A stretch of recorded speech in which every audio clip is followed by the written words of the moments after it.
Bonjour une fois de plus, bienvenue à cette émission où nous recevons une fois de plus monsieur le professeur Guy Robert Silou. Avec lui, nous allons parler de nous allons répondre à cette question, comment appréhender la genèse des administrations publiques en vue d'une meilleure efficacité. Quelles sont les fonctions économiques et sociales des administrations publiques? Bonjour monsieur le professeur Guy Robert Silou. Oui, bonjour monsieur Kambala. Les administrations publiques constituent des arbres à cames, colonne vertébrale d'un gouvernement. Sans administration publique, un État ne peut pas fonctionner. Quelle est votre lecture des administrations publiques? Oui, voici un sujet assez épineux, mais en même temps essentiel, qui devrait permettre aux téléspectateurs, téléspectatrices et tous nos concitoyens de comprendre les enjeux qu'il y a derrière ces administrations dites publiques. Pourquoi ces administrations existent, en quoi ces administrations sont-elles utiles à la population pour essayer d'apporter le bien-être de la population. Je pense qu'on va débuter par une citation d'Émile de Girardin. Administrer, c'est gouverner. Gouverner, c'est administrer. Il n'y a jamais eu et il ne saurait y avoir de grande politique sans bonne administration. La politique est à l'administration ce que l'âme est au corps. L'administration publique est une organisation. Autrement dit, c'est une structure qui donne à l'État la possibilité de canaliser adéquatement les besoins du peuple. Et donc, on se rend bien compte que c'est quelque chose qui n'a pas toujours existé. C'est-à-dire que là, on revient sur les fonctions, comme vous l'avez dit dans votre présentation, on est sur les fonctions de l'État. Comment est-ce que l'État peut-il justement agir pour le bien collectif et non sur le bien individuel? Mais en même temps, vous avez utilisé quand même un concept qui est très important, c'est l'efficacité, pour ne pas dire l'efficience. Les administrations publiques en République démocratique du Congo fonctionnent, elles existent, mais sont-elles efficientes? Et on se rend bien compte que depuis 2002, on parle de la réforme des administrations publiques. Oui. Si on parle de la réforme, c'est pour dire que quelque part, il y a eu un déficit. Il y a eu des déficiences qui ont engendré cette réflexion globale pour améliorer le fonctionnement de notre administration publique, pour ne pas dire des administrations publiques, puisqu'il y en a une foultitude. La réflexion qu'on devait se dire, l'État n'a pas toujours existé. Enfin, quand je dis l'État, le mode de gouvernement ou de la manière de gouverner la gestion d'un pays, ça a toujours été de mise. Lorsque vous scrutez les différentes communautés, là je dis bien communautés, il y avait des rois qui étaient là, les chefferies qui arrivaient à gérer ces communautés qui sont des entités relativement réduites. Mais on se rend bien compte que les choses se sont complexifiées avec cette démographie qui est devenue beaucoup plus importante. Le système de la cité grecque est complètement révolu. La place qu'on appelle l'agora, où les gens pouvaient se retrouver pour décider de la chose publique, aujourd'hui ce n'est quasiment plus possible. On a basculé donc sur un moyen qu'on a trouvé, c'est-à-dire cette démocratie représentative, pour essayer justement de gérer la chose publique. Mais en même temps, cette démocratie représentative, on va se rendre compte, n'est pas toujours suffisante. Le fait qu'on ait ajouté une démocratie participative derrière et par la suite une démocratie dite délibérative. Donc ces différentes formes qui vont se mettre en place vont permettre aux administrations publiques de gagner en efficience. Et moi je pense que dans le sujet qui nous concerne, il faudrait quand même que nous puissions penser à la chose suivante. Nos administrations trouvent rapidement les limites parce que derrière, il y a eu des théoriciens de l'État, comme les Jean-Jacques Rousseau, les théories du contrat social. L'homme qui naît bon, mais la société qui va le corrompre. Mais après, il y a eu aussi d'autres théoriciens, comme Thomas Hobbes, qui disait non, l'homme est un loup pour l'homme, et par conséquent, il fallait inventer un léviathan, c'est-à-dire cet État qui devait organiser la société pour que les intérêts particuliers ne puissent pas prendre le dessus sur les intérêts collectifs. Mais on se rend bien compte aussi, c'est là où ça devient parfois palpitant, il y a eu un certain John Locke qui fait partie aussi des contractualistes, s'il faut les appeler ainsi, qui disait la chose suivante. Ben, lui, il a mis l'accent sur le droit de propriété. Mais le droit de propriété, c'est quelque chose qui met l'accent sur le sujet libre, autonome de la communauté. Pourquoi? Parce que lorsque vous regardez un peu ce qui s'est passé en Grande-Bretagne, c'est là où on va parler en termes des enclosures. Les enclosures engendrent le droit de propriété privé. Mais avant, on avait des parcs publics, c'est-à-dire sur les parcs sur lesquels chaque citoyen pouvait aller travailler, essayer de faire pousser quelques légumes, quelques patates, et ainsi de suite. Et puis un bon matin, quelqu'un s'est réveillé et puis s'est accaparé de cet espace en essayant de le clôturer. Et là, on va basculer sur ce qu'on va appeler les enclosures. Et à partir de là, le droit de propriété va germer. Mais ce droit de propriété va être légitimé, légalisé. Et par conséquent, on va se rendre compte que il faudrait bien qu'il y ait une autorité qui a cette légitimité de la violence légitime, comme le dirait Max Weber, c'est-à-dire l'État qui pourrait asseoir son pouvoir. Et nous, en RDC, avec votre autorisation, Monsieur Kombala, je pense qu'il faudrait qu'on revienne quand même sur notre Constitution. Et c'est quelque chose, j'ai pris dans le préambule de la Constitution de 2006, voilà pourquoi j'ai pris mon papier. Je préfère quand même lire cela, pour que les choses puissent être entendues. Donc, dans le préambule de la Constitution du 18 février 2006, on peut lire les phrases suivantes.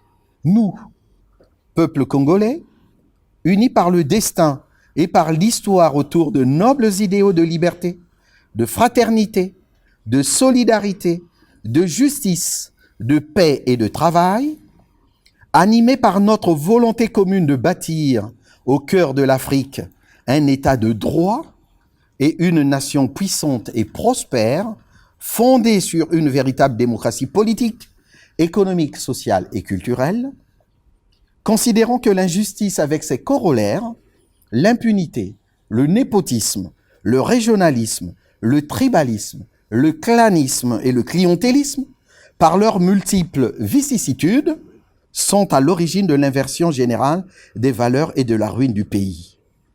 Et dans l'article 1er de la Constitution, on peut lire « La République démocratique du Congo est dans ses frontières du 30 juin 1960 un État de droit, indépendant, souverain, uni et indivisible, social, démocratique et laïque. » Si je me suis permis de lire, de rappeler cela, c'est parce qu'on n'y prête pas toujours attention. Je pense que là, on a tout dit. Et ça rejoint l'idée d'un certain Alexis de Tocqueville. Je pense que dans les différentes émissions, vous avez entendu parler d'Alexis de Tocqueville. Que dit-il? La démocratie ne peut pas être que politique. La démocratie doit être aussi sociale. Et il a dit en 1776, dans une œuvre majeure intitulée « De la liberté » ou « De la démocratie », pardon, en Amérique. Cela signifie qu'aujourd'hui, nous sommes dans les traces de ce géant qu'est justement Alexis de Tocqueville. Comme le dirait un certain Bernard de Chartres, nous ne sommes que des nains juchés sur des épaules de géants. C'est-à-dire que aujourd'hui, nous devons suivre les traces de ces gens-là qui ont déjà réfléchi sur l'évolution des sociétés, bien entendu avec les spécificités socio-culturelles de notre République démocratique, d'accord, de nos réalités historiques, intrinsèques, mais nous ne sommes que des nains juchés sur des épaules des géants, et notre Constitution C'est ce texte sacré, fabuleux, qui nous rappelle cela, et je trouve qu'on est vraiment dans des bonnes traces, c'est-à-dire dans les pas de ce géant qu'est Alexis de Tocqueville. Et d'où la réflexion qui s'impose. Exactement, avec la loi d'Adolphe Wagner, Oui, qui estime que plus les pays se développent, il y a des dépenses qui sont encore élevées. oui, là vous parlez de la loi de Wagner, c'est une loi qui est très importante. Mais en même temps, on va se rendre compte que c'est une loi qu'on pourrait relativiser par rapport au contexte congolais. Que dit la loi de Wagner? La loi de Wagner, elle est relativement simple à comprendre. Plus un pays se développe, économiquement parlant, socialement parlant, plus les demandes aussi des citoyens ne cessent de croître. Et donc, on se rend bien compte qu'il y a une forme de corrélation positive entre l'évolution sociétale et en même temps les desiderata, les besoins des peuples qui deviennent de plus en plus grandissants, ce qui donne aussi un peu plus de prérogatives au pouvoir public.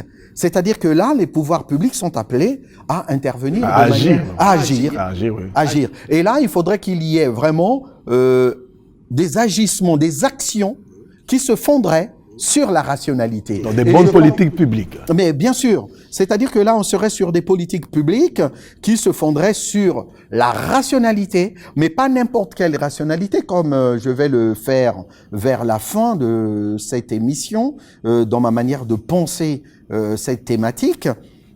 C'est une rationalité qui se veut en finalité, c'est-à-dire la rationalité instrumentale, c'est-à-dire les fins, finalité, FINS, les fins justifient les moyens. Quels sont les objectifs que nous fixons et quels sont les moyens qu'on se donne pour atteindre ces objectifs-là? Et on ne peut pas transiger sur les moyens rationnels au risque de sombrer dans la démagogie et dans l'idéologie.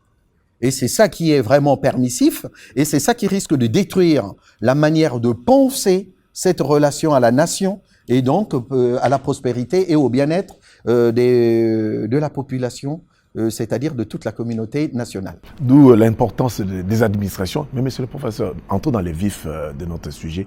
Quelles sont les fonctions économiques et sociales des administrations publiques? Parce que l'administration publique constitue, comme je l'ai dit au début, la colonne vertébrale d'un pays, d'un gouvernement. Bien sûr. Il faudrait déjà se dire la chose suivante. Lorsqu'on parle des fonctions économiques et sociales des administrations publiques, il faudrait se dire que ces fonctions ont beaucoup évolué avec les évolutions, permettez la tautologie, des sociétés conformément à la loi de Wagner que nous avons citée initialement. Il faudrait comprendre ceci. Généralement en économie, on oppose les libéraux aux interventionnistes, pour ne pas parler que des keynésiens. Mais lorsqu'on est sur les libéraux, on va se rendre compte que c'est un État régalien qui a droit de citer. Qu'est-ce qu'on entend par un État régalien? C'est cet État minimal qui ne s'occupe que de la police, de l'armée et de la justice. On se rend bien compte que l'État intervient que très peu dans la vie économique et sociale d'un pays. Or, il s'avère que l'État gendarme. Oui, c'est l'État gendarme. Autrement dit, c'est l'État gendarme. Mais on s'est aperçu que cette théorie a vite trouvé ses limites. Oui. Et donc, cette théorie libérale, qu'on peut retrouver aussi ce qu'on appelle le libéralisme politique, mais après, on peut parler aussi du libéralisme économique, on s'aperçoit que cet État gendarme a connu rapidement ses limites. Parce qu'il y a eu ce basculement qui s'est effectué à partir des thèses d'un certain Adam Smith, avec son aphorisme de la main invisible, stipulant que l'intérêt particulier entraîne l'intérêt général. Mais on se rend bien compte que rapidement, on était tombé dans un sophisme de composition, et c'est-à-dire que c'est une allégorie qui ne vaut que ce qu'elle vaut sur le plan théorique. On ne peut pas laisser tous les marchés s'autoréguler, par exemple, avec cette fameuse loi de l'offre et de la demande. Et donc, par conséquent, dans la société, progressivement, rapidement, on a constaté les limites de cet État gendarme régalien minimaliste. Et là, à partir des années 30, avec la grande crise de 29, ben là, il y a eu des penseurs qui se sont dit non, Il y a des choses qui ne tournent pas rond. Il faudrait que l'État puisse intervenir davantage dans la vie économique et sociale. Et là, on va se retrouver avec une production dite marchande aussi des pouvoirs publics. Ici au Congo, nous avons des entreprises publiques. Oui. Parce que, effectivement, il s'agit des choses que les entreprises privées qui sont dans une logique court-termiste et aussi dans une logique purement de profitabilité, Oui. ne peuvent pas, ces entreprises privées ne peuvent pas s'attarder là-dessus. Parce que là, on est sur des projets beaucoup plus de long terme et en dehors de cette production dite marchande, mais il y a aussi des productions dites non marchandes. C'est-à-dire que dans une société, nous avons par exemple ce qu'on appelle des biens collectifs. Qu'est-ce qu'un bien collectif? Un bien collectif, c'est un bien qui est indivisible et non excluable. Mais aujourd'hui, nous avons, par exemple, des lampadaires. Les lampadaires, ce sont des biens collectifs. Et donc, derrière le terme ou le concept de bien collectif, vous avez aussi un autre concept de free rider. Qu'est-ce qu'un free rider? Un free rider, c'est un passager clandestin. Qu'est-ce que j'entends par là? Je vais prendre l'exemple d'un lampadaire. Un lampadaire public permet d'éclairer une avenue, une rue. Est-ce que, Monsieur Kambala, avez-vous la possibilité d'interdire d'autres kidam de profiter de cet éclairage public? Non. C'est un bien public. C'est un bien public. Oui. Et donc, c'est un bien collectif, non excluable, et en même temps, on ne peut pas le privatiser. Et par conséquent, l'existence des biens collectifs entraîne ce qu'on appelle les productions non marchandes. Et les productions non marchandes sont systématiquement financées par les prélèvements obligatoires. Puisque c'est tout le monde qui va en profiter, et par conséquent, c'est tout le monde qui devait participer au financement de la réalisation de ces biens collectifs. Voilà pourquoi, dans des pays où l'administration publique est vraiment efficiente, l'impôt est une obligation et c'est un droit fondamental pour tout citoyen. Le fait de transgresser ce droit fondamental, mais vous êtes passible d'emprisonnement avec des amendes qui sont très lourdes. Prof, monsieur le professeur Guy Robert Silou, cette émission est aussi pédagogique. Pourquoi le civisme fiscal? Parce que vous avez bien avant ici expliqué qu'il faut contribuer pour que l'État réalise des biens collectifs. Mais il y a un problème dans notre pays. Le civisme fiscal fait défaut, des fois. Pourquoi l'intérêt de ce civisme quel est l'intérêt de ce civisme fiscal? C'est très simple à comprendre, M. Kambala, toujours dans le sens de la pédagogie qui nous incombe. Nous voulons avoir des bonnes routes. Il faut payer des impôts. Nous voulons avoir des bonnes écoles. Mais la preuve en est qu'on parle des biens collectifs. Le président de la République avait décrété que l'école, à un certain niveau, l'école devait être gratuite. Mais cette gratuité-là doit être financée. C'est-à-dire que lorsqu'on parle de la gratuité, c'est un trompe-l'œil. En réalité, il y a toujours des gens qui payent. Et là, on va se rendre compte dans le système fiscal, soit, je vais en parler dans les minutes qui vont suivre, on va se rendre compte que les pouvoirs publics finissent par prélever des impôts auprès des sociétés, auprès des entreprises, auprès des ménages les plus nantis. Lorsque vous pensez à ceux qui gagnent très bien leur vie, dans cette verticalité qui s'impose au niveau fiscal, mais les plus riches doivent payer aussi un peu plus. On veut avoir des écoles gratuites, on veut avoir des bonnes routes, des infrastructures de toutes sortes. Couverture sanitaire universelle gratuite. Mais il faudrait bien qu'on puisse payer des impôts. Parce que ça fait partie des recettes de l'État.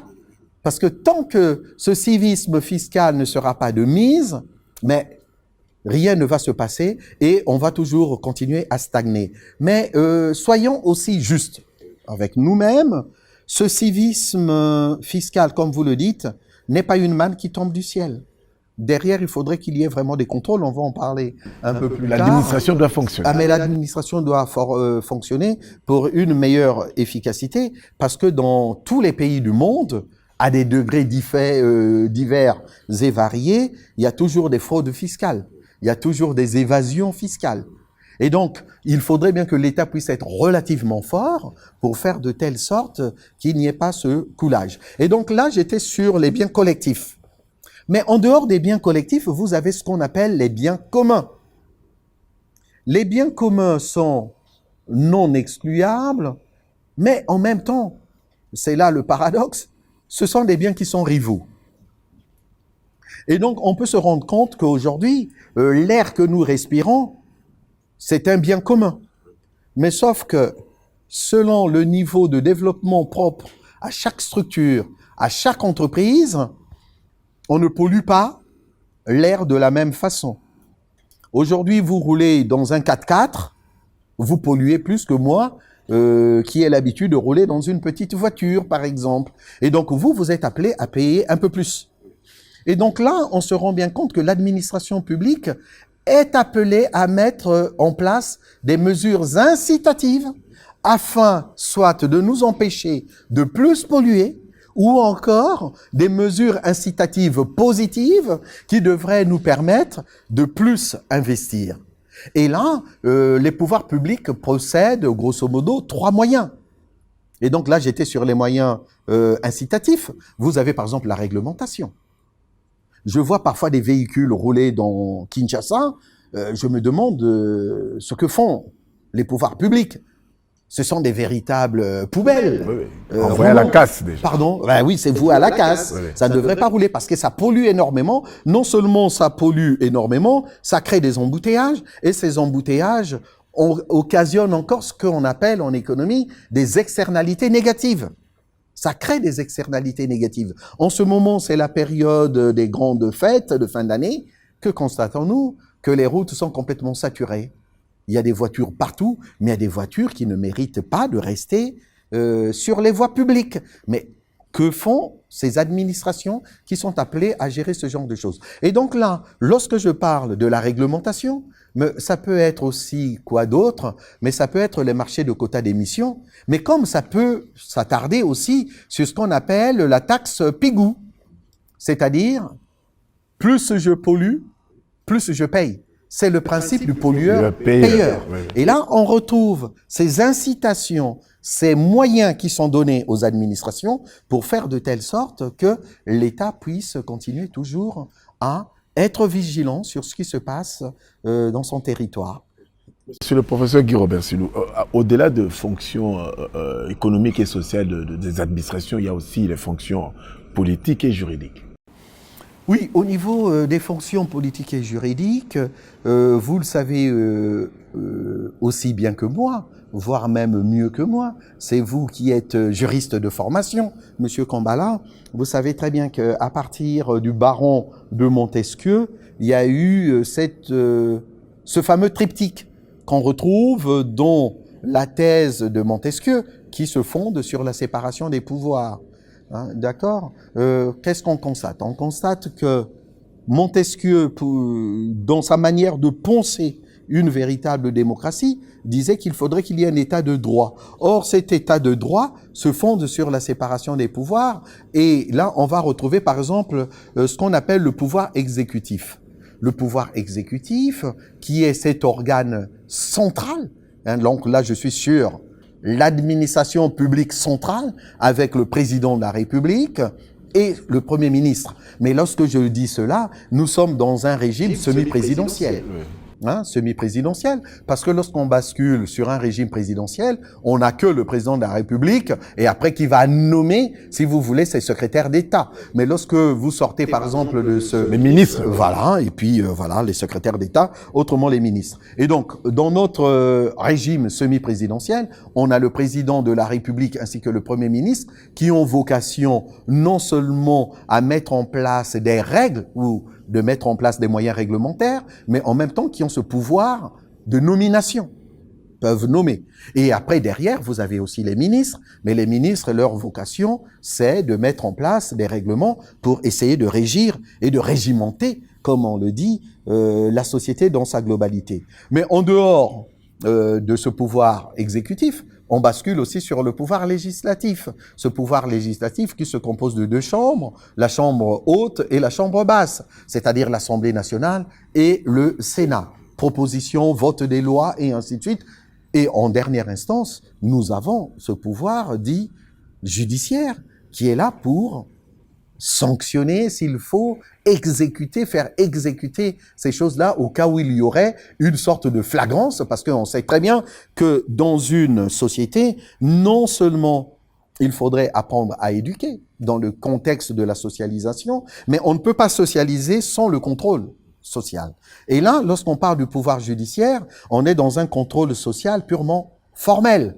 C'est-à-dire, on sait très bien qu'on peut transgresser les normes et valeurs de la société et par conséquent, il faudrait agir. Lorsque on se rend bien compte, Monsieur Kombala, qu'il y a eu des délits ignominieux dans notre pays, ça s'est soldé parfois par quelques jours d'emprisonnement. On se dit, ben, c'est une justice à deux vitesses, voilà, où on les classe en suite. Quel est l'impact de cette justice à double vitesse dans la société? Vous dites quel est l'impact au niveau social? Lorsque la population observe que il y a une justice à double vitesse ici, dans telle affaire, dans telle autre affaire, et la population risque de ne plus avoir confiance à cet appareil judiciaire. Mais malheureusement, vous avez raison. La confiance, c'est le ciment d'une communauté nationale. Lorsque la confiance est tronquée, c'est le délitement en puissance d'une société. Vous savez, on fait souvent un distinguo entre communauté et société. Nous sommes dans des sociétés avec un droit qui se veut restitutif. C'est-à-dire que j'ai fauté, j'ai commis un délit, je dois payer pour me réconcilier avec la conscience collective qui a tendance à s'affaiblir dans une société. Et donc, lorsque les administrations publiques deviennent permissives en ce sens-là, on risque de connaître justement cette conscience collective qui s'affaiblit davantage. Et c'est ce que, par exemple, le sociologue Émile Durkheim appelle anomie. Une anomie, c'est un affaiblissement des normes et valeurs. Donc, un pouvoir judiciaire qui ne remplit pas complètement sa mission s'entraîne cet affaiblissement de la conscience collective, et cet affaiblissement de la conscience collective engendre les déviances de toutes sortes. Et c'est là où la société risque de s'effondrer avec ce qu'on appelle de plus en plus au Congo des antivaleurs. Et c'est ça qui risque de poser problème. Il y a aussi des cas de trafic d'influence. Un directeur général, son entreprise fabrique des faux documents, et ils font pression à la justice et on leur donne raison. Tout ça, ça nuit à l'image de la justice. Ça nuit à l'image de la justice et par conséquent, il faudrait peut-être réformer. D'où cette réforme qui est en place. Surtout par rapport au trafic d'influence. Mais le trafic d'influence, vous savez, ça ne relève que de la société dans sa globalité. C'est-à-dire que tout est lié dans une société. Et d'ailleurs, lorsqu'on parle de la société, on est sur un concept qu'on appelle le holisme méthodologique, c'est-à-dire du primat de la société sur l'individu.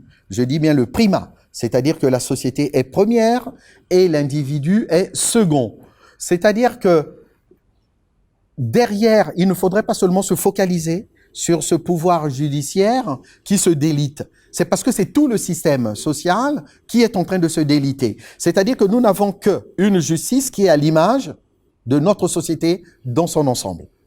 On ne peut pas agir seulement sur le pouvoir judiciaire si la société, dans sa manière de fonctionner, est en train de partir complètement à volo ou en vrille, pour le dire encore de manière triviale. C'est-à-dire que c'est l'ensemble qui devait faire de telle sorte que ces différents types de pouvoirs, selon le triptyque de Montesquieu, puissent être vraiment rationnels en finalité et non rationnels sur le plan traditionnel ou bien encore sur le plan axiologique. Et c'est là où on risque de faire fausse route.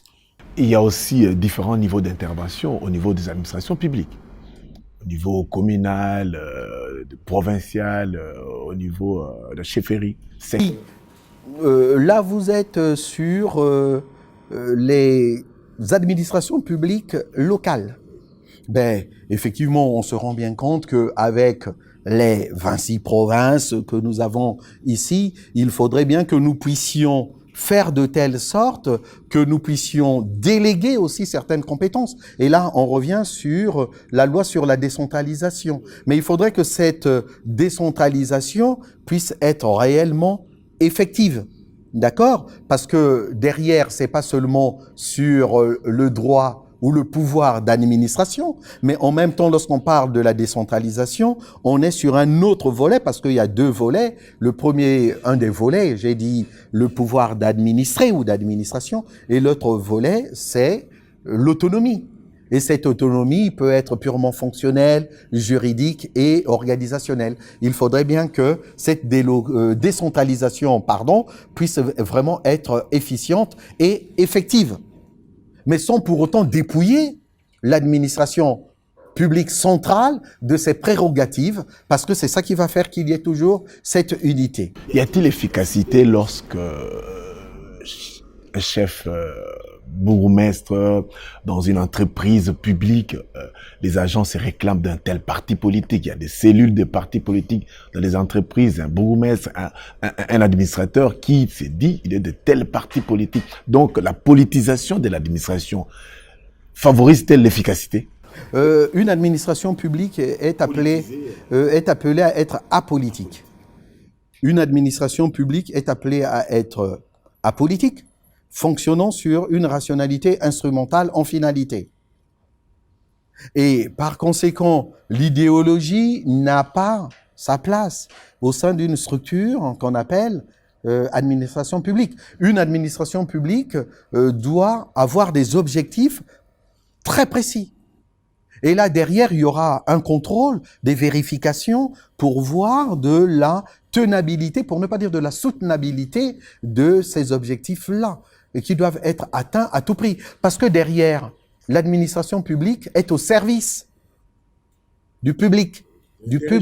C'est l'intérêt général qui devrait primer. Et on dit toujours que l'État demeure, les gouvernements passent.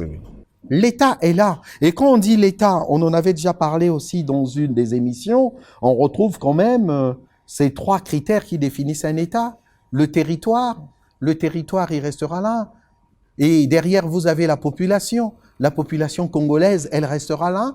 Et in fine, nous avons un gouvernement. Et ce gouvernement, il a une idéologie. Ce gouvernement a des objectifs à atteindre, pas seulement des objectifs qui ont vocation à satisfaire l'intérêt collectif, même si dans les promesses électorales, on est là-dessus, mais ne soyons pas dupes et ne soyons pas naïfs, d'où le côté que je trouve très intéressant des économistes dits institutionnalistes qui raisonnent en fonction du calendrier électoral, comme quoi un gouvernement agit aussi par rapport à sa réélection, et donc l'idéologie est aussi fondamentale, et c'est ça qui lui permet à un parti politique de se différencier d'autres partis politiques. Voilà pourquoi l'appareil d'État devrait être apolitique et être dans une efficience, si on veut vraiment que les résultats escomptés puissent être atteints. Monsieur le professeur Guy Robert Silou, quels sont les fondements ou bien les fondamentaux qu'il faut pour une administration efficiente?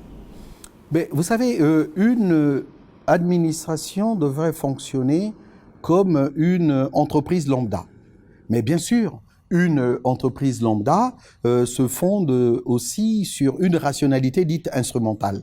Et c'est là où je vais convoquer Max Weber. Max Weber, c'est ce sociologue, économiste, juriste allemand qui a réfléchi sur les différents types de rationalité. D'accord ? Il parle de la rationalité, par exemple, la rationalité instrumentale ou en finalité. Je l'avais déjà présenté, ce sont les fins qui justifient les moyens. Et ça, nous sommes au niveau de toute entreprise ou de toute administration qui a des objectifs à atteindre. C'est cette rationalité qui devrait guider chaque responsable d'une structure étatique ou publique ou parapublique, pour le dire ainsi. Mais en même temps, il ne faudrait pas oublier cette idée de Max Weber avec son idéal type. La rationalité ne signifie pas que le résultat escompté sera atteint tel qu'il a été prédit, analysé en amont ou décidé en amont. Mais sauf que les moyens qu'on va se donner sont stricts et vont vous permettre de réaliser votre rêve, pour ne pas dire votre projet. Ouais. L'objectif, quoi. Votre objectif. Mais en même temps, on se rend bien compte que là, on est dans une démarche qui se veut compréhensive. Et on va s'apercevoir qu'il n'y a pas que cette rationalité qui existe. Mais cette rationalité instrumentale, je vais d'abord insister là-dessus. Vous avez par exemple les organisations qu'on appelait organisations scientifiques du travail. Et dans cette organisation scientifique du travail, on a connu ce que Taylor appelait, enfin ce qu'on appelait par la suite le Taylorisme, c'est-à-dire que là, il y avait des critères qui déterminaient cette organisation, toujours une division verticale, division horizontale, on a incorporé quoi à l'intérieur? Le chronomètre. Et enfin, il y avait un salaire au rendement. C'est-à-dire que ces organisations scientifiques, il n'y avait pas que le Taylorisme, il y a eu aussi le Fordisme. Le Fordisme va conserver quand même deux critères du Taylorisme, c'est-à-dire que cette division verticale, que dit la division verticale? La division verticale dit la chose suivante: les bureaux pensent, les ateliers exécutent. C'est-à-dire que là, on est dans une verticalité et derrière, vous avez l'horizontalité. L'horizontalité, c'est la division ou la parcellisation, l'émiettement des tâches. Chacun de nous se spécialise dans une tâche très précise et à partir de cette spécialisation, on arrive à réaliser des projets, atteindre des objectifs qu'on s'est fixés. Et Ford, qu'est-ce qu'il a rajouté? Ford va rajouter quand même quelque chose de très très important. C'est la chaîne de montage qui va favoriser quoi? La standardisation. Et derrière cette standardisation, on va retrouver une amélioration de la productivité, donc de la croissance. Et in fine, on revient sur notre histoire de revenus, que nous avons évoqué dans une de nos émissions. Ford va s'attarder sur ce qu'il va appeler les $5 par jour, le $5 day. C'est-à-dire que c'est une forme de carotte. Mieux vous rémunérez vos salariés, mieux aussi ils vont s'investir au sein de l'entreprise et donc leur productivité va aussi s'améliorer et leur engagement, leur motivation. Il s'avère que derrière, c'est quoi? On retrouve aussi un problème de la bureaucratie. C'est-à-dire qu'aujourd'hui, les administrations publiques se fondent sur un modèle qui se veut bureaucratique, bien sûr avec ses avantages et ses inconvénients, mais ne restons que au prime abord sur les avantages. Mais on s'est aperçu que l'OST, le Taylorisme et le Fordisme, l'OST a trouvé aussi ses limites, qu'on retrouve aussi dans la bureaucratie ou le bureaucratisme, s'il faut le dire ainsi, lorsque c'est poussé à l'extrême, c'est-à-dire qu'à un certain moment, c'est l'abêtissement du salarié aussi, c'est-à-dire que vous n'êtes là qu'en tant que exécutant, ce n'est pas toujours non plus folichon, et à un certain moment, vous risquerez de déprimer. L'OST a laissé place, je vais vite, aux nouvelles formes d'organisation de travail, mais toujours dans cette quête de rationalité instrumentale. Dans les nouvelles formes, mais on va inverser les choses, c'est plutôt l'aval qui va tirer l'amont, c'est-à-dire que c'est la consommation qui tire l'offre, et donc on essaye toujours de réfléchir pour gagner en efficacité. Les administrations publiques devraient aussi fonctionner sur le même modèle de l'efficacité. Or, il s'avère que Max Weber, en dehors de cette rationalité purement instrumentale, a aussi réfléchi sur la rationalité parfois qui est tout simplement d'ordre affectif, mais qui peut être aussi d'ordre traditionnel. Et c'est là où on se rend bien compte que l'action d'un individu n'est pas toujours mue du verbe mouvoir par les mêmes motivations. Et là, on est dans cette sociologie qui se veut compréhensive. Tout à l'heure, vous avez donné des exemples qui sont un peu alarmants, pour ne pas dire inquiétants, parce que ces individus-là qui essayent d'agir autrement que d'être dans une rationalité instrumentale sont sur d'autres types de rationalités. Ça peut être sur des rationalités axiologiques, oui, c'est-à-dire une rationalité en valeur. Or, il s'avère que dans le préambule de notre Constitution, on a bien dit qu'on doit bannir, par exemple, le régionalisme, le tribalisme, le clientélisme. Là, on est sur des valeurs, ou même des traditions. On peut être aussi sur, si vous voulez, une rationalité qui se veut traditionnelle. Parce que c'est mon oncle, je dois lui fournir un poste. Or, une administration se veut être dans une neutralité axiologique. C'est ça toute la différence pour gagner en efficacité. D'où il faut activer ou mettre en place aussi, respecter les principes de la méritocratie. Ah ben, c'est la méritocratie qui permet, justement, d'être dans cette rationalité en finalité. C'est-à-dire que la méritocratie permet d'une part de donner les chances à tout enfant de ce pays, sans distinction de tribu, de clan, de totémisme et que sais-je encore. Et en même temps, on va se fonder sur quoi? Les compétences réelles de l'individu et ses motivations profondes. Et c'est là où on va atteindre cet idéal type. Vous voyez bien, hein, il s'agit d'un idéal type qui est toujours difficile à atteindre. Et d'ailleurs, ça me fait penser à la citation de Churchill lorsqu'il dit la démocratie est le pire des régimes. En dépit ou en dehors de tous les autres. C'est-à-dire que c'est un idéal qui est à atteindre. Et voilà pourquoi les administrations publiques congolaises doivent être dans cet idéal type tel que l'avaient pensé ces sociologues. Là, je parlais de Max Weber, mais je pourrais parler aussi de Fayol. C'est-à-dire que comment manager à l'intérieur de ces administrations publiques pour gagner en efficience. Et là, il y a différents types de management. Et là, ce management peut se fonder sur quoi? D'abord, sur les compétences des individus et en même temps sur leur motivation. Sans oublier aussi le renforcement des capacités. Bien sûr, ça fait partie de ce qu'on appelle la formation continue. La formation du capital humain qui ne se fonde pas que sur la formation initiale, mais en même temps sur la formation continue. Et ça, c'est quelque chose sur lequel on devrait travailler pour gagner vraiment en efficience, efficacité, rapidité d'exécution et en même temps avec une gestion des différents capitaux qu'on possède pour toujours être le plus performant possible. Merci beaucoup, monsieur le professeur. Nous sommes arrivés à la fin de cette émission, mais juste votre mot de conclusion. Mais le mot de conclusion, nous avons des textes juridiques qui nous permettent d'exercer pleinement au sein de ces administrations publiques au niveau de la réforme de 2002, j'ai entendu aussi qu'il fallait mettre l'accent sur la jeunesse. Oui, ce qui est aussi une bonne chose. Mais n'oublions pas que la jeunesse congolaise est le fruit de la société congolaise. Donc, le fait de mettre un postulat sur le critère de l'âge, ce n'est pas une fin en soi non plus, parce que derrière, moi, je pense qu'il s'agit d'abord d'agir sur les mentalités. Parce que il ne faudrait pas créer non plus des tensions entre les différentes générations. Comme on le dit toujours, si jeunesse savait et si vieillesse pouvait.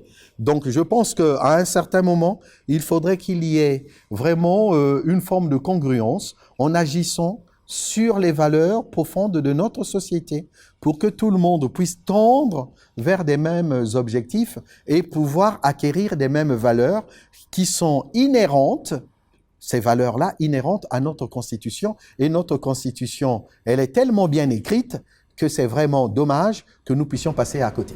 Merci beaucoup, monsieur le professeur Guy Robert Silou, qui est toujours disponible à être avec nous dans cette émission. Merci aussi à vous pour avoir suivi cette émission. Je le répète toujours, la porte de cette émission est ouverte, grandement ouverte. Contactez-nous, vous serez reçus et vous allez participer à cette émission sans problème. Merci beaucoup. Au revoir.